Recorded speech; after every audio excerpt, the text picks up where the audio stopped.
Assalamualaikum warahmatullahi wabarakatuh.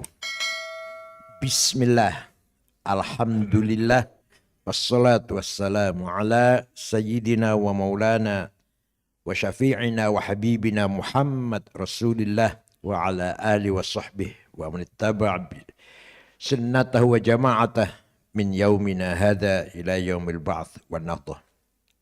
Sadatil muhtaramin, ashabul fadilah, ikhwatul ulama al-izza, Abdurratul As-Sa'i Syuriyah, Al-Mukarram, Profesor Dr. Muhammad Nuh, Azzallahu bikarumih, Al-Mukarram Kiai Muhyiddin Ishaq, akramallahu bi'izzi, moderator Mas Nurul Yakin, atallahu baqa'ah, bisyihatil mu'afiyah.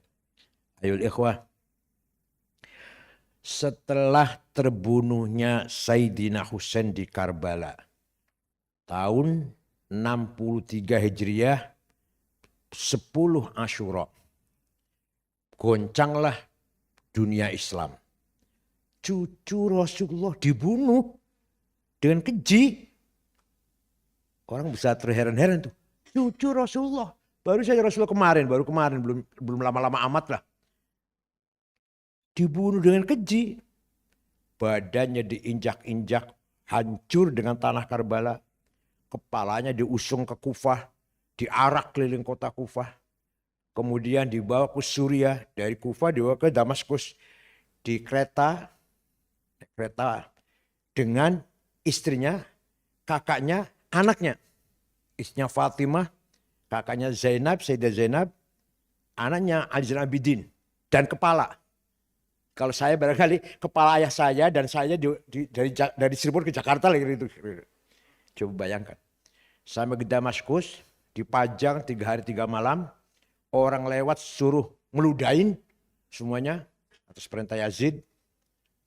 Setelah 3 hari, Sayyidah Zainab menghadap Yazid. Apakah belum cukup 3 hari? Ya udah silakan cukup. Saya bawa kepala ini ke Madinah. Silakan. Bawa ke Madinah, di tengah jalan ada tentara menyusul. Kata Khalifah, dilarang ke Madinah, bawa ke Mesir. Kalau di Madinah bisa membangkitkan amarah penduduk Madinah, bisa berontak. Akhirnya kepala dibawa ke Mesir. Jadi kepala Husain ditanam di Mesir, badannya hancur dengan tanah Karbala. Maka orang Syiah kalau sholat pasti bawa turubah Karbala, ya kreweng, apa bahasa Jawa apa? Kreweng. Tanah liat itu untuk sujud. Ya, kalau orang Syiah itu kalau mau sholat, kalau mau sujud sibuk meluruskan batuk dengan ini. Kalau kita masuk masjid Syiah, yang biasa kita rak itu isinya Quran, itu isinya kreweng. Tanah itu. Iya, kalau selesai ditaruh situ. Nanti masuk sholat bisa ambil satu. Walhasil, setelah terjadi tragedi itu, orang Irak merasa dosa besar, tidak mampu menolong Ahli Bait. Maka mereka mengadakan gerakan Bakain, menangis rame-rame bersama-sama. Tiap malam nangis penduduk Irak itu, menyesali kejadian Karbala. Nah, lama-lama berkembang, sampai sekarang kan, kalau 10 Asyura kan pada nangis tuh sampai sekarang. Sampai orang Ciganjur pada bengong. Ceritanya ada orang Syiah acara di Masjid Gus Dur, nangis-nangis. Lah kata Masjid Ciganjur, matinya kapan sih? Masih nangis, matinya kapan sih Sayyidina Husain?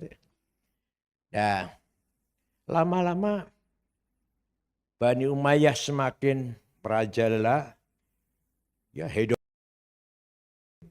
suka merampas haknya orang lain, bergelimang dengan harta, maka muncul pula gerakan Zuhad yang menggerakkan kelompok yang meninggalkan kemewahan dunia. Ada 2 sudah. Lama-kelamaan ada lagi yang kelompok yang tidak peduli dengan kehidupan dunia. Apa fokusnya? Ibadah, tahajud. Maka disebut ubad. Muncul lagi nusak. Jadi akhir abad pertama itu ada Bakain, gerakan nangis bersama. Ada ubad, gerakan ibadah tahajud bersama atau puasa bersama. Ada zuhad, orang yang meninggalkan kemewahan dunia. Padahal lapal zuhud di Quran hanya sekali disebut. Itu pun bukan konteksnya, bukan perintah.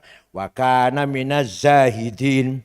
Yang menemukan Yusuf di sumur itu menjualnya dengan harga murah karena dia orang yang tidak materialis atau tidak ingin uang banyak lah. Dijual murah Yusuf itu. Jadi, cuma itu sekali. Di Quran cuma wa kana minaz zahidin. Enggak ada selain itu. Jadi lafaz itu enggak ada di Quran. Yang banyak di hadis. Nah, lama kelamaan terjadi pertama kali Bakain, kemudian Ubad, Zuhad, lahirlah kelompok yang memisahkan diri dari kehidupan duniawi. Bahkan orang pertama kali mendapatkan gelar sufi itu bukan ahli tafsir, bukan ahli hadis, tapi Jabir bin Hayyan al-Azdi yang wafat tahun 161 Hijriah. Orang apa? Yang menemukan teori al-jabar. Beliau itu kalau akan mengadakan observasi, tahajud dulu 100 rakaat. Pagi-pagi izin dulu pada Imam Ja'far Shadiq bin Muhammad Baqir. Baru melakukan observasi. Itu orang dulu seperti itu orang dulu. Kalau kita kan, kalau di SAG udah gak percaya karomah, udah gak percaya. Itu pertama kali orang bergelar sufi. Yang kedua, Abu Hashim Al-Kufi, tinggal di Kufah. Imam Sufyan Tsauri berkata, maziltu ura'i hatta ujalisu Abu Hashim Al-Kufi. Selama ini saya ini jadi orang yang riya. Kata Abu Sufyan Tsauri, ini mujtahid Abu Sufyan itu. Hanya madhabnya hilang. Mengatakan selama ini saya ini riya. Sampai saya mengaji pada Abu Hashim Al-Kufi. Baru saya bisa meninggalkan riya. Apa itu kata Abu Hashim Al-Kufi? Ada'ul amal li ajlinas syirk. Wa tarkuhu li ajlinas riya. Sholat Jumat di depan sendiri supaya dipuji orang, musyrik. Sholat Jumat di belakang sendiri supaya tidak dipuji orang, riya. Sedekahnya 100 juta supaya dipuji orang, musyrik. Sedekahnya 1 juta saja, takut dipuji orang, riya. Baca Qur'annya keras, suaranya enak supaya dipuji orang, musyrik. Baca pelan-pelan saja, takut dipuji orang, riya. Walhasil kalau masih manusia menjadi pertimbangan, itulah riya. Itu Abu Sufyan Tsauri sendiri baru paham tentang riya setelah ngaji pada Abu Hashim Al-Kufi. Kemudian yang ketiga, orang bergelar sufi pertama adalah Abdul Karim bin Uthman yang terkenal dengan panggilan Abdak. Dah. Adapun orang pertama kali mendefine tasawuf yaitu Ma'aruf Al-Karhi, wafat tahun 200 Hijriah. Ma'aruf Al-Karhi ini tadinya Kristen, namanya Fairuzan. Masuk Islam di tangan Imam Aridho bin Ja'far Shadiq, bin Musa Al-Kadim, Aridho bin Musa Al-Kadim bin Ja'far Shadiq bin Muhammad Baqir bin Zainuddin bin Husain bin Ali Sayyidina Ali. Wafatnya pun Al-Karim wafatnya kecempet itu apa? Kedesak-desak orang mau salam dengan Ali Ridho, dia menghalang-halangi sampai tulang rusuknya patah menyebabkan meninggalnya itu. Jadi Umar Al-Karhi wafatnya karena membentengi atau mengawal Imam Aridho, Imam Syiah yang ke-8. Pertama kali orang mendefinisi tasawuf adalah Imam Ma'aruf Al-Karhi. Gimana definisinya? At-tasawuf al-akhdhu bil haqa'iq wal ya'su mimma fi aidil khala'iq. Tasawuf itu adalah mencari hakikat, berpaling dari kepalsuan. Padahal di dunia ini 99,9, masih koma lagi ya? 9, masih koma lagi. Palsu semua. Kepalsuan kita ini ada yang ditutupi dengan kopiah hitam, ada yang dengan sorban, ada dengan gamis, ada dengan dasi, dengan kemewahan. Semuanya palsu. Palsu. Maka sedangkan tasawuf itu mencari hakikat, berpaling dari kepalsuan. Dasarnya apa dasarnya? Ya ayyuhan nasu inna wa'dallahi haqqun fala taghurrannakumul hayatud dunya wala yaghurrannakum billahil ghurur. Wahai manusia, kamu jangan tertipu dunia. jabatan, harta, dunia lah. Itu pemahamannya gampang. Gampang. Jangan tertipu dunia ya, jangan tertipu harta ya, jangan tertipu uang ya. Gampang pemahamannya itu loh. Yang paling susah, wala yaghurrannakum billahil ghurur. Jangan tertipu dengan suatu tipuan yang kelihatannya atas nama agama. Yang paling berat, yang paling sulit itu. Saya hafid Quran, hebat saya, gak ada lawan. Saya santrinya banyak, hebat saya, santri saya paling banyak. Kalah semua yang lainnya. Saya kalau ceramah ditepuki tangan. Nah, semua orang tepuk tangan. Saya kalau semua umat cium tangan saya.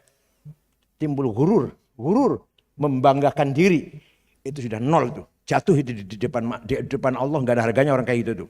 Saya hafal Quran. Sudah nol itu. Saya doanya saya mujarab. Saya paling laris dipanggil ceramah kemana-mana. Saya paling hebat kalau diskusi, kalau berdebat. Saya paling ahli mantik, saya paling ahli bahasa, saya paling ahli tentang apalah, tentang tafsir. Begitu kita memberi conteng biru lah, positif kepada diri kita, maghrur. Begitu kita menganggap diri kita hebat, baik, di contengnya apa? Biru ya, maghrur. Kita harus selalu memberi nilai, bukan nilai, memberi alamat apa? X merah kepada diri kita. Siapapun kita, ayo kita kasih X merah. Kita ini bukan apa-apa dengan si A gitu loh. Kita ini bukan apa-apa dengan si Kiai Fulan, Kiai Fulan. Kita ini hebat memang profesor doktor. Kita belum apa-apa dengan Kiai Ali Maksum. Kita ini santrinya banyak. Belum apa-apa dengan walhasil gitu ya. Wala yaghurrannakum billahil ghurur. Jangan tertipu oleh tipuan yang kelihatannya mengatasnamakan agama. Maka asnaful maghrurin, berbagai macam orang yang tertipu itu, terperdaya itu, yang paling banyak ulama, 11 macam. Yang kedua, pejabat yang punya pangkat, 9 macam. Yang ketiga, orang kaya, 6 macam. Jadi godaannya ulama itu besar sekali. Begitu saya hebat, saya paling dekat dengan Allah, saya paling mujarab doanya, saya santrinya paling banyak, saya hafid Quran.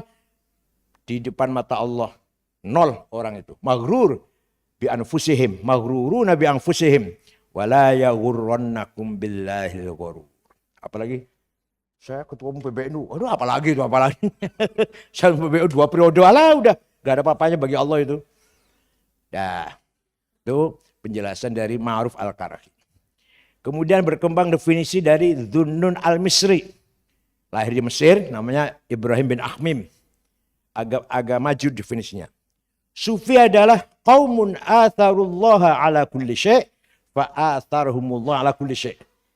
Orang sufi orang yang mendahulukan Allah mengalahkan selainnya, maka Allah akan mendahulukan dia mengalahkan selainnya. Ini sudah mulai timbal balik. Mulai ada timbal balik antara kita dan Allah. Itu Dhunnun Al-Misri. Datang, itu wafat tahun 245 Hijriah. Datang Abu Yazid Al-Bustami, wafat tahun 251. Memberikan definisi tasawuf. Sifatul haqqi yalbasuhal khalqu. Sifatnya Allah dipakai oleh makhluk. Baru sufi itu. Saya pemakai sifatnya Tuhan Ar-Rahman misalkan. Itu baru saya sufi itu. Apa artinya? Kita ketika berdoa pada Allah, ya Rahman irhamni, itu ya. Ya Razzaq urzuqni. Kalau orang sufi, ya Allah ya Rahman, berilah sifat Rahmanmu untuk aku pakai, supaya aku bisa merahmati yang lain. Bukan rahmatilah aku, bukan. Berilah sifat rahmatmu untukku, supaya aku bisa memberi rahmat kepada orang lain. Jadi berilah sifatmu kepada aku lah kira-kira itu. Supaya aku bisa memberi rahmat pada orang lain. Bukan kepentinganku, bukan. Itu definisi Abu Yazid Al-Bustami. Datang Abul Qasim Al-Junaidi Al-Baghdadi mengatakan at-tasawuf alla alaqat antakuna ma'allah bila alaqah. Hendaknya kamu dengan Allah enggak ada hubungan. Bukan hubungan antara abid dan Rob. Bukan hubungan antara yang ibadah dan yang disembah. Itu masih transaksional itu. Kamu sholat, saya sholat agar masuk surga. Ayo, berarti kepentingan siapa itu? supaya saya enak, supaya sama surga, supaya nikmat. Loh, lillahi ta'ala apa li nafsika itu? Usolli fardhu dhuhri lillahi ta'ala, bohong. Li nafsika sebenarnya itu. Saya sholat zuhur lillahi ta'ala, bohong. Supaya saya sholat karena ingin masuk surga. Kalau surga supaya saya enak, supaya saya nikmat. Gitu kan, dapat bidadari cantik dan sebagainya lah. Berarti li nafsika itu bukan lillahi ta'ala. Jadi dengan Allah itu jangan ada transaksional. Hendaknya dengan Allah itu tidak ada hubungan yang bersifat transaksional. Kalau kamu ibadah supaya ingin dapat pahala, sama dengan kuli. Nyangkul, kerja, dapat bayaran. Kalau kamu zuhud karena ingin nanti pahala yang lebih mulia, terlebih baik daripada dunia ini, berarti kamu kayak jual beli pedagang. Jual sekian nanti supaya dapat untung sekian. Tapi kalau kamu ibadah lillahi ta'ala, baru itu ibadah ta'abbud lillah wa taqarrub lillah. Nah, itu Imam Junaid. Al-Hallaj mengatakan apa? At-takhalluq bi akhlaqillah. Jadi tasawuf itu adalah kita mempunyai sifat hampir sama dengan tadi dengan Abu Al-Bustami, dengan sifat Allah. Walhasil mulailah rame tentang diskusi tentang maqamatir ruhaniyah. Pertama kali yang berbicara itu adalah Dhunnun al-Misri. Bahwa ruhani kita ini harus punya station. Harus punya apa? Pangkat, makom. Pertama, makom adalah makom taubat. Ini kalau dibahas taubat juga 2 hari nih. Taubatul awam, taubatul ulama, taubatul muhaqqiqin. Taubatul awam, taubatnya kita ini dari dosa. Taubatnya ulama dari ghaflah wan nisyan. Lupa pada Allah, dosa itu kalau ulama. Syurah lupa pada Allah, dosa itu. Kalau taubatul muhaqqiqin, ahli tahqiq, syu'urun bil wujud. Merasa ada. Suatu ketika saya merasa ada, eksis. Dosa itu. Sudah taubatul muhaqqiqin. Nah, kalau sudah taubat selesai, naik ke makom wara'. Apik, selektif. Yang yakin benar baru dilaksanakan. Yakin halal baru diambil. Kalau masih ragu, sedikit-sedikit masih ada keraguan, nggak mau menerima. Itu warok. Kemudian yang setelah warok, zuhud, asketis ya. Bukan berarti melarat, enggak. Tapi dengan harta itu nggak begitu lah, siapa lah. Nggak begitu menghargai. Rumah bagus, mobil bagus, tapi nggak masuk ke hati sama sekali. Alhamdulillah ada rumah bagus. Kalau nggak ada hilang pun silakan, nggak akan nangis lah. Seandainya dunia itu hilang, nggak ditangisin lah. Jabatan hilang nggak ditangisin. Kayak Gus Dur tuh, dia diserahkan dari presiden. Apa enggak kita aja, kita lawan lah gitu. Alah, jabatan presiden kok jebotin. Jabatan presiden aja kok ditangisi. Udah, akhirnya wis. Itu Gus Dur. Dan bajunya Gus Dur selama jadi presiden, batik, celana, baju, jas, sepatu yang bagus-bagus ketika di sana ditinggal. Nggak dibawa pulang ke rumah, nggak ada. Ditinggal di istana. Entah siapa yang mewarisi itu. Bagus-bagus semua itu selama jadi presiden kan. Tiap minggu ganti penampilan batiknya itu. Ditinggal. Nggak ada yang dibawa pulang. Makanya kembali penampilannya kan seperti sebelum jadi presiden lagi kan. Apa ada celananya itu. Walhasil gitulah. Nah, makomatul ruhaniyah terjadi 3 fase. Fase pertama takholli, proses cleaning. Yaitu 3 tadi, gampangnya 3 lah. Taubat, wara', zuhud. Sudah selesai takholli, tahalli, proses dressing. Mulai diisi, dihiasi, kalau udah bersih dihiasi. Apa? Sabar, tawakal, ridho, syukur. Enak, ngomong gini enak cepet ya. Padahal ngelakuin ngelakuin luar biasa ini, hanya cepet-cepetan bisa. Nah, ketika takholli itu biasa terjadi kondisi spiritual yang spontan, kadang merasa bako, kadang merasa fana. Kalau sudah tahalli, kondisi spiritual yang spontanitasnya kadang merasa apa? Kadang merasa khauf, kadang merasa roja.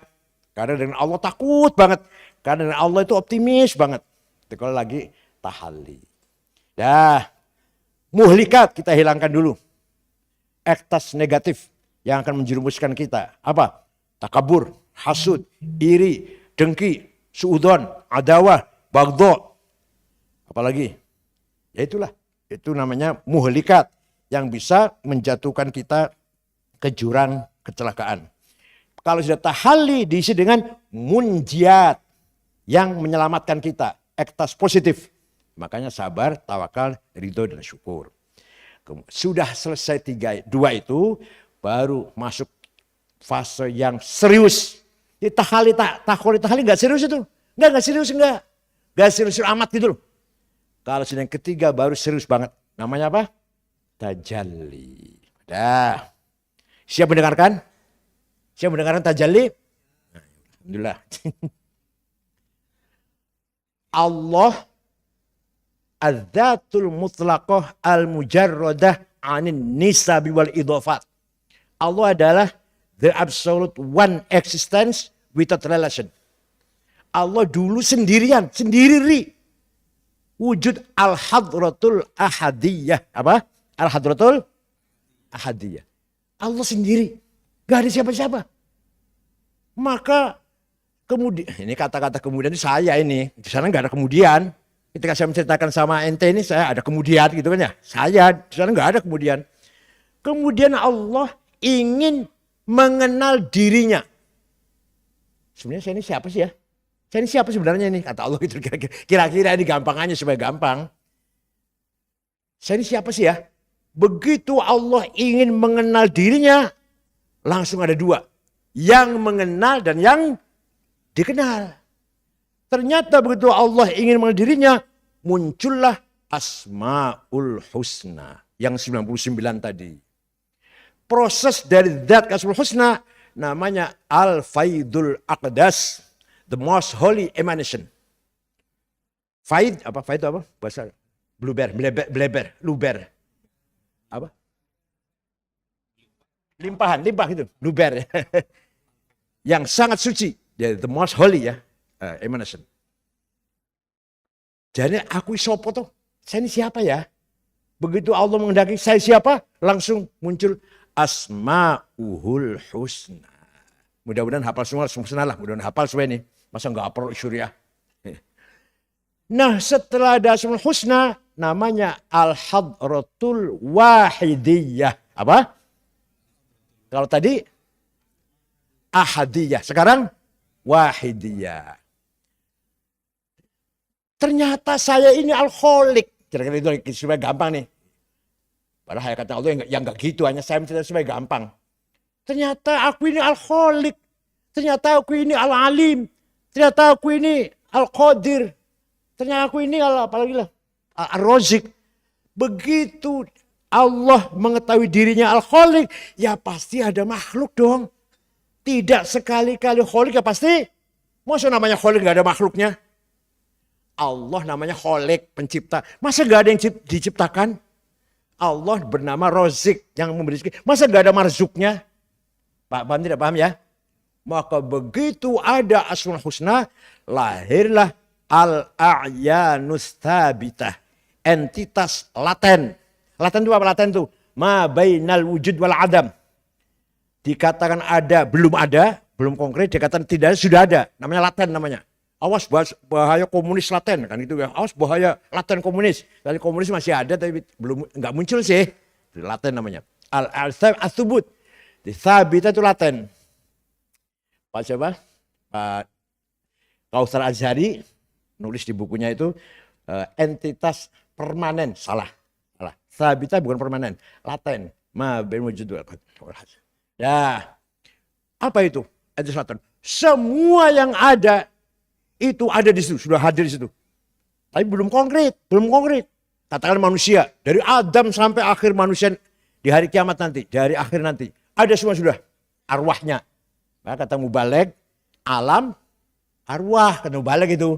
Alam apa? Pada itu al-a'yanus thabitah. Dari Asmaul Husna menuju al-thabitah namanya al-faidul muqaddas. The holy emanation. Muqaddas, bukan akdas. Kalau tadi akdas, sekarang muqaddas. Dah. Semua kumpul arwah itu dari A sampai Z lah, sampai dari Adam sampai manusia terakhir. Kemudian proses terjadi tajalli ghaibi. Apa namanya? Apa bahasa Inggrisnya? Manifestasi masih ghaib. Manifestasi tapi masih ghaib. Apa itu? Muncullah nuqtah markaziyah. Ya, central point. Poin sentral. Apa? Nur Muhammad. Dari Al-Thabitah melalui poin center namanya Nur Muhammad. Ya, Nur Muhammad itu siapa itu? Muhammad itu adalah al-wujudul haq alladzi khalaqallahu khalqa bihi. Al-wujudul haq alladzi khalaqallahu khalqa bihi. Wujud hak yang oleh Allah dijadikan perantara untuk mewujudkan yang lain. Jadi Nur Muhammad itu kholik, bukan kholik. Makhluk, bukan makhluk. Nur Muhammad itu wujudul hak al-makhluqu bih. La kholik wala makhluk. Kristen mengatakan the logos. Kita mengatakan Nur Muhammad. Majusi mengatakan Kiomarth. Ya, Greek mengatakan the nous. Al-aqul awal. Walhasil ini filsafat sudah semuanya udah tahu lah bahwa asal muasal alam materi itu berasal dari alam yang non materi, imateri, menjadi materi, menjadi parsial ini melalui satu nuktah, satu poin kita istilahnya Nur Muhammad. Kalau Kristen mengatakan the logos, kalau Yunani mengatakan the nous, kalau Majusi mengatakan Kiomarth. Walhasil Nur Muhammad adalah kalimat kun. Nur Muhammad itu kalimat kun. Fayakun. Kalimat kun. Lah ketika Nur Muhammad itu muncul. Di situ Allah tajalli ghaibi. Tajalli tapi masih ghaib. Allah sudah mulai nampak. Allah mulai nampak. Mulai nampak tapi masih ghaibi. Dari Nur Muhammad itulah terjadi tajalliyat. Beberapa penampilan Allah. Yang bersifat syuhudi. Atau tanazzulat. Dekadensi. Turun. Wujudnya Allah itu turun sudah. Atau ta'ayyunat. Identifikasi. Bahasa Jawanya jelenggereng. Konkret jelenggereng. Ta'ayyun. Kahanan. Menjadi kahanan. Bahasa Jawanya kahanan ain. Jadi kita ini. Tanazzulatnya Allah. Ta'ayyunatnya Allah. Tajalliyatnya Allah kita ini. Ya. Melalui Nur Muhammad. Oleh karena itu, kita harus selalu sadar bahwa diri kita ini adalah, dalam diri kita ada apa? Ada nafkhah rabbaniyah, divine gas, ada tiupan Allah. Maka kalau kita sadar bahwa kita ada tiupan Allah, la khaufun alaina wala nahnu nahzan. Tidak usah takut, nggak usah minder. Di dalam diri kita ada nafkhah ilahiyah, ada nafkhah rabbaniyah. Mempunyai kekuatan luar biasa. Mempunyai amanah, kepercayaan diri yang luar biasa. Beda dengan tasawufnya yang biasa itu. Kalau tasawuf yang biasa itu adalah Abdul Haqirud Dalilul Faqir. Saya ini hamba yang hina, yang gak punya apa-apa, yang gak bisa apa-apa. Aduh, malah menjadi mundur Islam itu. Tapi kalau tasawuf dari Ibnu Arabi, di dalam diri saya ada nafkhah rabbaniyah. Kenapa takut? Kenapa minder? Kenapa putus asa? Gak boleh kita putus asa. Kalau dalam diri kita ada apa? Nafkhah rabbaniyah, saya adalah tajalli min tajalliyatillah. Gak usah takut. Itu jadi kata Gus Dur waktu muktamar di Rapiak. Saya belum pulang. Saya baca di majalah Umat waktu itu. Kalau ingin maju NU, tasawufnya jangan tasawuf Ghazali, tasawuf Ibnu Arabi. Saya ada anak yang lagi disertasi S3 menulis nama Ibnu Arabi. Nanti kalau pulang, maksudnya nyebut nama saya udah, saya belum datang Indonesia udah, orang sudah banyak tahu, Cak Nur sudah tahu, Cak Nur Majid dan seterusnya. Walhasil, tasawuf tajalliyat ini merupakan reflektif, yang bersifat reflektif, extraversion, bersifat dinamis. Beda dengan tasawuf yang kita kenal biasa, semakin minder, semakin merasa aneh, adalah Abdul Faqir, Dalilul Haqir. La makna li, nggak ada artinya saya ini. Salah itu, salah. Saya adalah tajalli syuhudi Allah. Dalam diri saya ada nafkhah rabbaniyah. Kalau cerita nafkhah begini. Dalam diri manusia, pertama ada al-quwwatun natiqah. The power of intelligence, yaitu akal, yaitu kecerdasan, yang bisa memahami kebenaran. Tapi tidak hanya itu, ada al-quwwatul mutakhayyilah, the power of idea, kemauan, hasrat, cita-cita, ada an-nafas di jiwa, mau menang, mau kaya, mau jadi bupati, tadi an-nafas al-mutakhayyilah, bukan khayal tuhan, bukan. Mutakhayil itu yang artinya yang betul-betul hasrat yang besar lah, himmah, lahirnya azimah pada al-quwwatul mutakhayyilah. Tapi al-quwwatul natiqah, al-quwwatul mutakhayyilah tidak akan punya nilai kalau tidak didasari dengan an-nafqah ar-rabbaniyah yang adanya fi qulubina. Maka hati kita lah yang akan menentukan jalan arahnya kecerdasan kita atau hasrat kita. Hati komponennya pertama adalah basirah. Setiap manusia punya basirah. Bal insanu ala nafsihi basirah. Punya mata batin. Dan manusia punya mata batin. Untuk apa itu mata batin? Fa'alhamaha fujuraha wa taqwa. Untuk membedakan mana baik mana buruk. Ini salah, ini benar, ini lempeng, ini bengkok. Semua manusia walaupun buta huruf, walaupun nggak sekolah, tahu mana benar, mana salah. Itu dari basirah. Setelah basirahnya berfungsi, akan estafet pada domir, conscience. Itu yang akan mendorong kita salah satu perintah atau larangan. Kalau kamu sudah tahu itu benar, if'al, do it. Kamu sudah tahu kan ini salah, ini melanggar, don't do that, la taf'al. Itu yang ngomong gitu namanya apa? Domir, conscience. Nah ada 3 grade sih. Ada domir istimai, domir lingkungan. Kalau tengah-tengah santrinya, yo, aduh khusyuk, tengah-tengah muridnya itu. Tapi kalau ke luar negeri, wallahu alam, itu namanya itu domir istimai. Masih mending itu punya domir daripada di depan mertuanya gak karu-karuan. Yang nomor 2, domir qanuni, legal formal. Ada SK berangkat, gak ada SK enggak. Ada selari, ada honor jelas saya kerjakan. Enggak ya enggak. Itu namanya domir qanuni. Masih baik daripada SK diterima, honor diterima, amplop diterima, selama enggak mau. Khutbah enggak mau.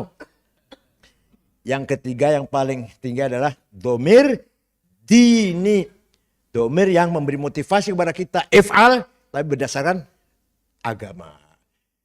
Dimanapun, kapanpun, ada selari apa enggak, kalau memang itu baik kita lakukan, kalau memang itu salah kita tinggalkan, kita larang. Orang lain pun jangan melakukan. Walhasil itulah pentingnya domir istafti qalbak albirru mat'an qalbuk wal itsmu ma hakifi nafsik wa taraddal bis sadr. Kalau yang kamu lakukan itu dengan tenang, percaya diri, masuk medsos malah senang malah. Istrinya mendengar, anaknya mendengar, senang malah. Itu pasti benar itu yang kamu lakukan.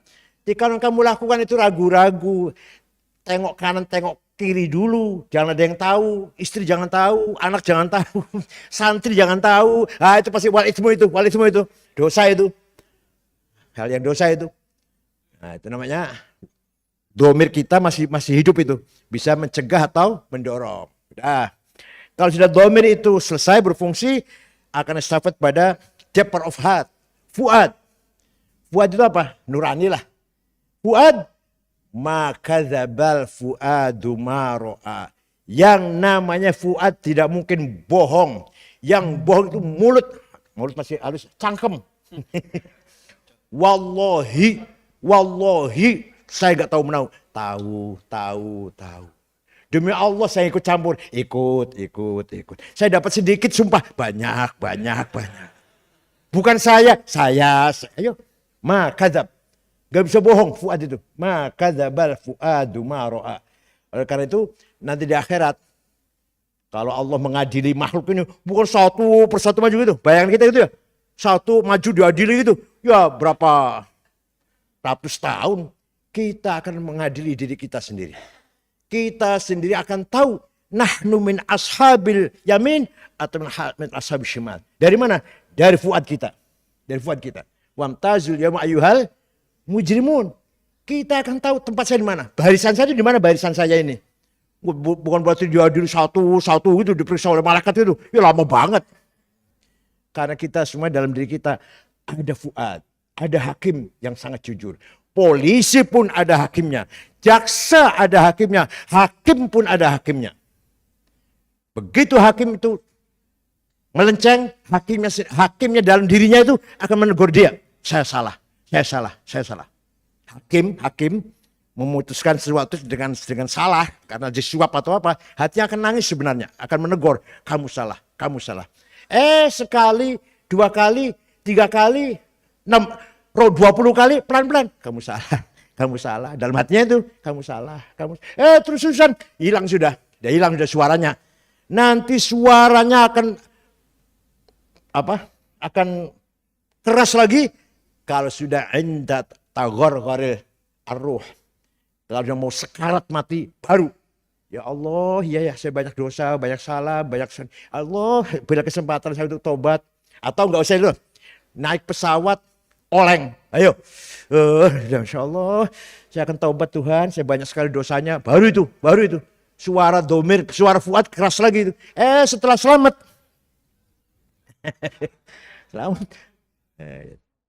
Naik kapal, bocor atau oleng, turbulensi. Waduh, doanya luar biasa itu. Akan tobat menjadi orang baik lah. Merasa betul-betul dekat dengan Tuhan. Begitu selamat selesai. Wallahu a'lam. Lah ketika lagi oleng itu apa itu? Itu suara fuad. Suara kejujuran. Yang bukan suara kepalsuan. Saya banyak dosa. Saya banyak melanggar. Ampunilah saya. Ya Allah. Itu suara fuad itu. Ketika lagi. Atau lagi sakit parah. Itu suara fuad itu. Ya kalau udah sembuh ya Allah alam sih. Walhasil itulah yang namanya kolbu. Setelah itu nanti ada asror. Kekuatan yang sekret. Kalau asror maunya yang siri lagi. Gak mau yang konkret. Gak mau yang kasat mata. Karena kekuatan asror. Maka yang mau dilihat adalah yang asror. Itu kekuatan asror. Banyak ceritanya lah. Banyak sekali ya. Gus Dur paling banyak. Ke Australia. Nginepnya di rumahnya Pak Fakhri Ali. Fakhri Ali lagi S3 di sana. 3 hari itu nginep di Fakhri Ali. Suatu malam lihat TV. Pak Fakhri, istrinya, Gus Dur. Jam 8:30 Pak Fakhri, permisi Gus mau istirahat. Ya silakan. Pak Fakhri masuk kamar dengan istrinya. Gus masih nonton TV. 10:30 istrinya Fakhri Ali keluar. Gus Dur ngorok. TV masih nyala. Dimatiin. Jadi matiin mbak. Lagi seru-serunya itu. Kelihatannya ngorok tapi masih lihat TV itu ceritanya. Ini yang cerita Pak Fakhri sendiri nih dengan istrinya cerita gitu. Ahmad Tirto Sudiro, ketua DPA, menghadap presiden, lapor, tidur ngorok. Tersinggung, Jenderal Ahmad Tirto Sudiro tersinggung. Gimana nih? Teruskan apa enggak? Teruskan. Katanya, terus lapor. Sudah selesai apa? Sudah dijawab. Apa yang tadi dilaporkan oleh Ahmad Tirto Sudiro oleh Gus Dur dijawab. Pada tadi tidur padahal. Nah, selesai itu Ahmad Tirto Sudiro ngomong sama wartawan di luar. Tadi waktu saya laporan presiden tidur. Kok bisa jawab ya? Itu pengakuan dari ketua DPA Jenderal. Masih hidup gak ya? Masih hidup gak Ahmad Tirto Sudiro? Sudah meninggal ini. Walhasil yang seperti itu banyak. Contoh ziarah ke Sunan Ampel jam 12 malam. Rombongan Haji Masnu, saya, Haji Sulaiman, Gus Nukman. Kita yang lain disuruh zikir keras, gak boleh pelan. La ilaha illallah sampai capek lah. La ilaha illallah.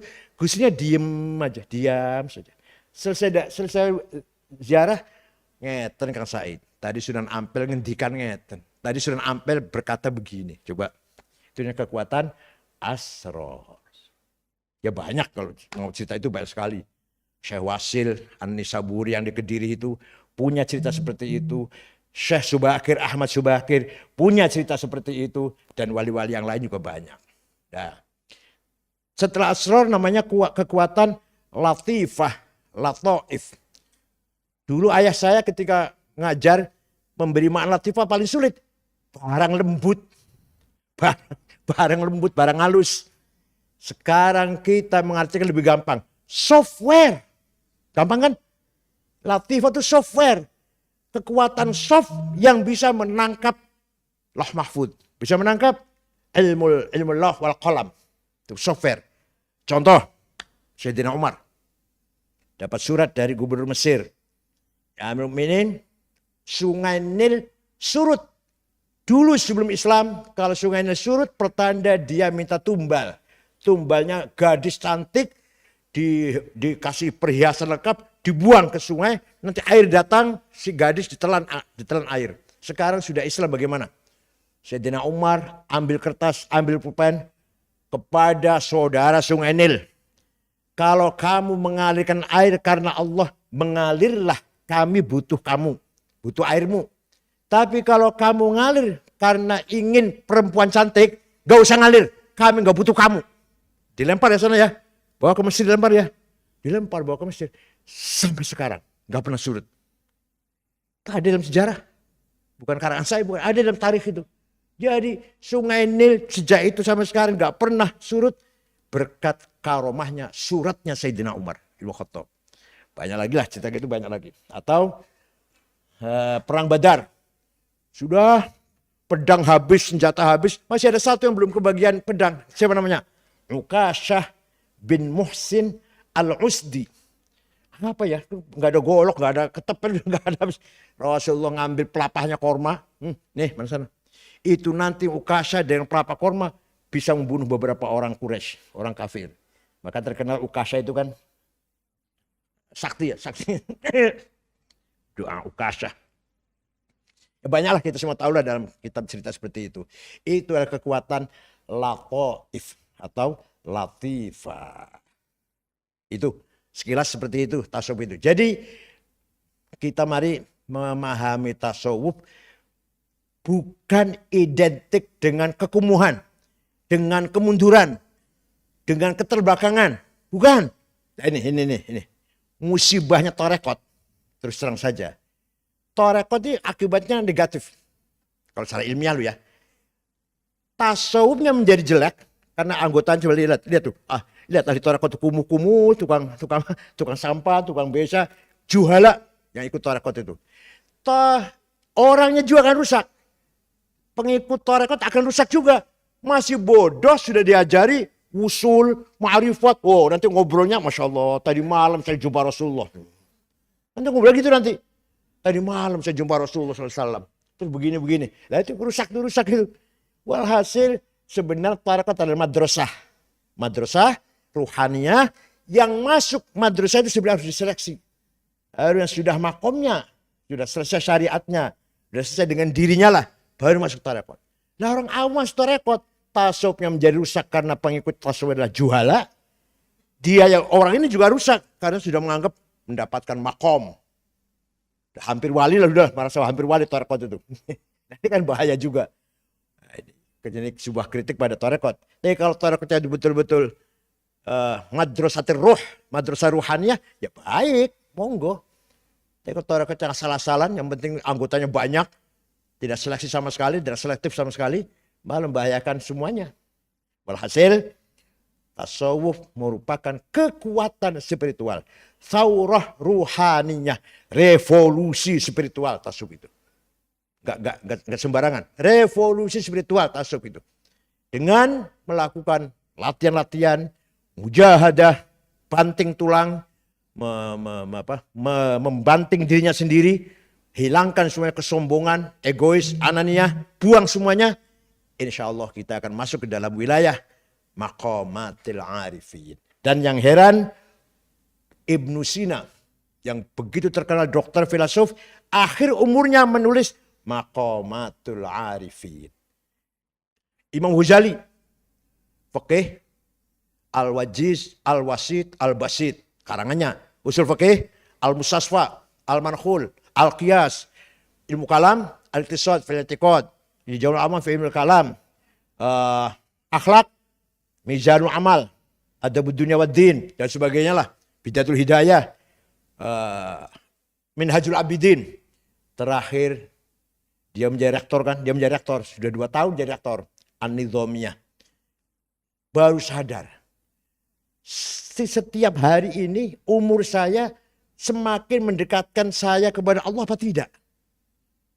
Ternyata tidak, kata Ghazali. Ternyata tidak. Rutinitas. Pagi, sholat subuh, wirid, sarapan, ke kantor, ngurus administrasi, tanda tangan, ngajar, sampai duhur, makan siang, istirahat. Nanti asar, terima tamu, maghrib, terima tamu, tahlilan, atau jami'an. Nah, tiap hari rutinitas seperti itu. Apakah rutinitas kita semakin hari semakin mendekatkan kita pada Allah apa tidak? Ternyata kata Ghazali, ala syurufin har, ala apa? Ala syur jahannam. Saya ini sudah ada di bibirnya jahanam saya ini, kata Ghazali. Akhirnya dia tinggalkan kedudukan rektor An-Nidhamiyah, permisi pada Khalifah Al-Mustadhiri. Khalifah, permisi, saya mau haji. Ya nggak bohong sih nggak bohong. Tapi asal haji Pak Khalifah membolehkan. Kalau asalnya cuma akan mengembara nggak boleh meninggalkan An-Nidhamiyah. Ya silakan kalau mau haji. Betul, Ghazali haji nggak bohong nggak. Tapi di samping haji sampailah ke Yerusalem, kemudian sampailah ke Damaskus, mengucilkan diri uzlah di menara Masjid Al-Amawi di Damaskus. Masjid yang didirikan oleh Walid bin Abdul Malik. 4 bulan mengunci diri. 4 bulan selesai, keluar, apa kata dia? Fakana makana mimma lastu adzkuruhu fadhunna khairan wala tas'al al khobari. Apa yang terjadi, terjadi. Nggak usah tanya. Husnudzon saja ya. Husnudzon saja ya. Saya nggak bisa menceritakan. Saya tidak bisa menceritakan apa yang saya alami ketika uzlah. Fakana makan mimma lastu adzkuruhu. Yang nggak mungkin saya ceritakan. Fadhunna khairan. Husnudzon saja deh. Wala tas'al an khobar. Jangan tanya kabarnya seperti apa. Pulang ke Nidhamiyah. Mencoba ngajar. Masuk kelas. Nggak bisa ngomong. Mau saya ajarnya apa? Fikih, fikih ilmu khelah. Fikih itu ilmu jalan keluar. Fikih itu ada ilmu jalan keluar. ilmu khelah, ilmu jalan keluar. Nahu, sorob, itu kulit kacang itu. Apa? Filsafat, bohong. Banyak salah filsafat itu. Tahap itu falsafah banyak sekali. Apalagi semuanya ilmu gak ada artinya kecuali ilmu tasawuf. Nah, sudah ilmu tasawuf itu laisa bil qila wal qal. Tidak bisa dijelaskan, nggak bisa diterangkan. Bagaimana menerangkan ilmu qulub? Ini ilmu qulub, bagaimana menerangkan dengan lisan, dengan redaksi. Akhirnya dia tidak sanggup mengajar. Pulang ke kampungnya Tus. Tidak lama beliau meninggal dunia. Kita akan meninggal. Minta kain kafan. Habis sholat subuh, kain kafannya ditutupkan ke mukanya. Dan a'id ila rafiqil a'la. Itulah Imam Ghazali. Dan beliau menyesal, saya tidak mendalam tentang hadis. Maka pada akhir umurnya dia belajar hadis. Seandainya umurnya panjang, akan lahir Bukhari kedua.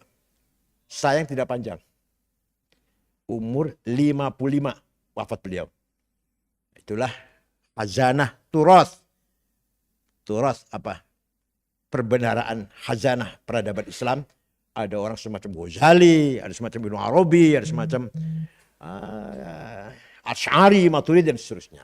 Itu merupakan perbendaraan khazanah peradaban kita. Silahkan tanya pada agama lain.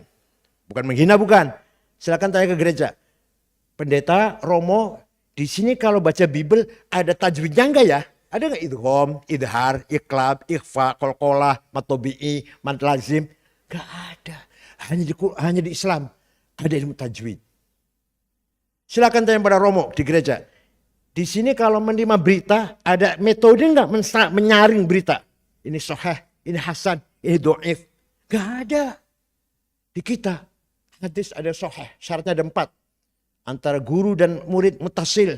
Kedua dobit, gurunya enggak pernah lupa. Ketiga thiqah, gurunya bisa dipercaya, enggak pernah nyolong sendal di masjid. Nomor 4, adil, baru sahih. Kurang 1, hasan. Kurang 2, dhaif. Apa faktor dhaifnya? Mauquf, maqtu', munqati', mursal, mu'allal, mu'dhal. Ya Allah. Hanya di Islam ada metode seperti itu. Silakan tanya Pak di gereja atau di wihara atau apalah agama yang lain. Gak ada ilmu itu. Kalau nahwu ada, kalau grammar atau ilmu hukum ada. Kalau ilmu seperti ini gak ada. Ada nggak di sini? Memahami Bible itu ada. Seperti kita ada makiyah, madaniyah. Tafsir macam tafsir, biriwayah, bidiroyah, muhkamah, mutasyabihah, ayat mutlaqah, ayat muqayyadah, ayat ammah, ayat khosoh, nasikhah, mansukhoh, hakiki, majazi. Monggo tanya di gereja, ada nggak ilmu itu? Ketika kita memahami Quran kan gitu. Ini ayat mutasyabihah, ini muhkamah, ini ayat majazi, ini hakiki, ini ammah, ini khosoh. Silakan tanya pada gereja, ada nggak? Ternyata kita kaya dengan thaqafah dan hador. Kaya raya kita ini. Yang agama lain tidak punya. Tidak punya. Saya kira itu mudah-mudahan ada manfaatnya. Silakan dikembangkan dengan Terima kasih. Wassalamualaikum warahmatullahi wabarakatuh.